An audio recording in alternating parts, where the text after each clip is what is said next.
Hi friends, இந்த வீடியோவில் என்ன பார்க்க போகிறோன்னா, நானும் என் தங்கச்சியும் ட்ரெஸ் எடுக்க ஷாப்பிங் பண்ண கிளம்பிட்டோம்.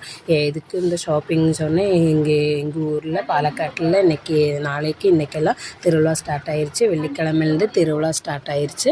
அதனால நாங்கள் எல்லாருமே, நானும் என் தங்கச்சி மட்டும்தான் கிளம்புனோம். குட்டீஸ் எல்லாம் வீட்டில் வந்துட்டு அம்மா குட்டீஸ் பார்த்துருக்குறேன்னுச்சு. இந்த பொடி நடையாக நடந்தால் இன்றைக்கி துணி எடுக்க போக மாட்டோம்னு சொல்லிவிட்டு நாங்கள் ஆட்டோவில் கிளம்பி வந்ததுக்கப்புறமா 2-3 கடை ஏறி இறங்கினோம். செட் ஆகலை. அதுக்கப்புறமா நாங்களே எப்போவுமே ரெகுலராக போகிற துணிக்கடையே, சின்னதாக இருந்தாலும் குவாலிட்டி நல்லா சூப்பராகவே இருக்குது. நாங்கள் எப்போவுமே அங்கே தான் எடுத்துக்கிட்டோம். அங்கே நாங்கள் போய் ட்ரெஸ் எல்லாம் பார்த்தோம். ட்ரெஸ் பார்த்ததுக்கப்புறமா முதல்ல எங்கள் அக்காவுக்கு தான் ட்ரெஸ் எடுத்தோம். ட்ரெஸ் முடிச்சு இந்த ப்ளூ கலரும் பிங்க் கலரும் அக்காவுக்கு, அப்புறமா என் தங்கச்சிக்கு லைட் ரோஸ் கலரும் எடுத்தோம். அதுக்கப்புறமா எனக்கும் ட்ரெஸ் எடுத்துக்கிட்டு, இது எல்லாமே என் தங்கச்சி செலெக்ஷன் தான், எங்கள் அக்காவோட ட்ரெஸ் எல்லாமே. அப்புறமா நான் எடுத்து முடிச்சதுக்கப்புறமா வேறு கலெக்ஷன் இருக்குதான்னு பார்த்து முடிச்சதுக்கப்புறமா அம்மாவுக்கு 2 நைட்டி வேணும்னு சொல்லியிருந்தால அம்மாவுக்கு 2 நைட்டி எடுத்துகிட்டு, சேலையெல்லாம் முதல்ல எடுத்ததுனால நைட்டி மட்டும் போதுன்னு சொல்லிச்சு. அப்படியே எல்லா வருஷமே எங்கள் அப்பாவுக்கு துணி எடுத்து கொடுக்க மாட்டேன், எங்கள் அப்பா தான் எங்களுக்கு எடுத்து தருவோம்.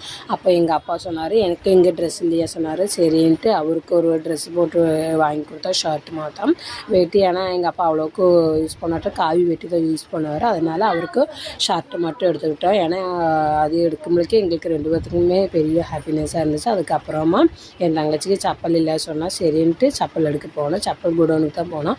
200 தான் இருந்துச்சு. அந்த சரின்ட்டு அவளுக்கு பிடிச்ச மாதிரி எடுத்துக்கிட்டா. அதுக்கப்புறமா உள்ளே போனால் நிறைய செப்பல்ஸு ஸ்டோன் வச்ச மாதிரி இருந்துச்சு. அவள் என்னை கூப்பிட்டு காமிச்சு, இங்கே வேறு இந்த செப்பலெல்லாம் எவ்வளோ அழகாக இருக்குது, எனக்கு வாங்கி தருவியா அப்படின்னு. சரி, அவள் உனக்கு என்ன அந்த செப்பல் வாங்கினா ஆசையாக தானே இருக்குது, அப்போ சரி வாங்கிக்கோ சொன்னேன். இல்லை வேணாம், எனக்கு இதுவே வாங்கி தந்தது போதும் அப்படின்னா சரின்னு அந்த அமௌண்ட்டை கொடுத்துட்டு நானே என் தங்கச்சியும் அப்படியே பில்லு கொடுத்துட்டு நாங்கள் இறங்கி வந்ததுக்கப்புறமா வெயிலில் ரொம்ப நேரம் நடந்ததுக்கு ரொம்ப நேரம் டயர்டாக இருந்துச்சு. டவுனில் மொத்தமாகவே எங்கள் ஏரியா ஆளுக்கார் தான் வந்திருக்கேன். ஏன்னா எங்கள் ஊரில் திருவிழா நகர்னா எல்லாருமே வெள்ளிக்கிழமை சாயங்காலமாக போய் எல்லாருமே துணி எடுக்க போயிட்டாங்க.